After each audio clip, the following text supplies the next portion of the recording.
మీకు దవడలో నొప్పి వస్తుంటే, జాయింట్ ఏమైనా స్టిఫ్గా అనిపిస్తుంటే, లేకపోతే నోరు ఓపెన్ క్లోజ్ చేసినప్పుడు మీకు టక్ టక్ మన సౌండ్లు ఏమైనా వినపడుతూ ఉంటే, అది ఏదో మౌత్కి సంబంధించింది కదా అని లైట్ తీసుకోవద్దు, తేలిగ్గా తీసుకోవద్దు.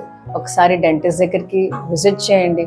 చాలాసార్లు ఏమవుతుందంటే జనరల్ బాడీ కండిషన్ మనకి నోట్లోనే రిఫ్లెక్ట్ అవుతూ ఉంటుంది. సో ఆర్థరైటిస్కి ఇలాంటి ఇష్యూస్ చాలా కామన్.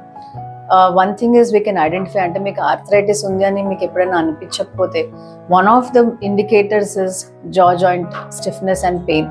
సో అంటే ప్రతిసారి మీకు జా జాయింట్ పెయిన్ వచ్చినప్పుడు లేకపోతే స్టిఫ్నెస్ ఉన్నప్పుడు అది ఆర్థరైటిస్ అని అంటం లేదు, కానీ చాలా సార్లు ఏంటంటే ఆర్థరైటిస్ ఉన్న పేషెంట్స్కి అది నోట్లో ఈ రకంగా రిఫ్లెక్ట్ అవుతూ ఉంటుంది. And also in such cases arthritis ఉన్న వాళ్ళకి ఏమవుతుంది అంటే పళ్ళ మధ్యలో యూజువల్గా ఒక బోన్ ఉంటుంది. ఆ బోన్ అనేది తగ్గిపోతూ ఉంటుంది. దానివల్ల ఏమవుతాయి అంటే చిగుర్లు కిందకి జారిపోతూ ఉంటాయి. సో ఫుడ్ అక్యుములేషన్ అయిపోతుంది అక్కడ. And obviously lot of micro organisms they get deposited in that area.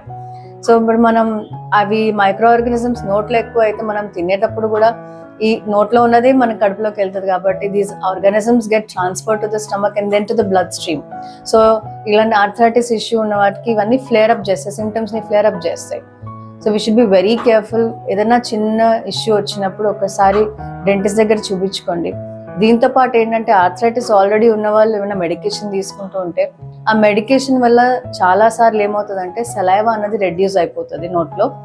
But see saliva అన్నది మనకి ఎంత ఇంపార్టెంట్ అంటే మనం తిన్న ప్రతిసారి saliva will act as a self cleansing agent in the mouth.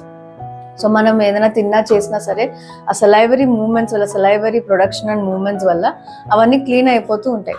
But in cases where there is reduce saliva production ఏమవుతుందంటే నోరంతా కొంచెం డ్రైగా ఉంటూ ఉంటుంది.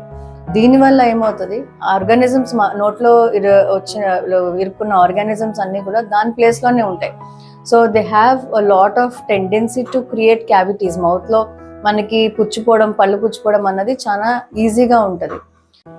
ఆర్థరైటిస్ మన జనరల్ బాడీని ఎంతైతే ఎఫెక్ట్ చేస్తుందో మన పళ్ళని దవళ్ళని కూడా అట్లనే ఎఫెక్ట్ చేస్తుంది. సో మీకు ఈ సింటమ్స్ ఏమైనా కనిపించినప్పుడు ఇగ్నోర్ చేయకండి. And if you're an arthritis patient, already arthritis ఉంటే కనుక మీరు ఫ్రీక్వెంట్గా మీ రొటీన్ డెంటల్ చెకప్ చేయించుకోండి. And make sure all your teeth are treated properly on time. ఏమైనా మెడికేషన్స్ దానికి సంబంధించినవి తీసుకోవడం, ఇలా ఓరల్ హైజీన్ని కూడా మెయింటైన్ చేసుకోవడం, ఇవన్నీ they play a very important role. So దవడలో నొప్పి ఉన్నా, దవడలో స్టిఫ్నెస్ ఉన్నా, క్లికింగ్ సౌండ్స్ వస్తున్నా, లేకపోతే నోరు అంతా డ్రైగా అనిపిస్తున్నా ఇగ్నోర్ చేయకుండా మీ డెంటిస్ట్ని విజిట్ చేయండి. For more information follow us on Instagram, YouTube and Facebook.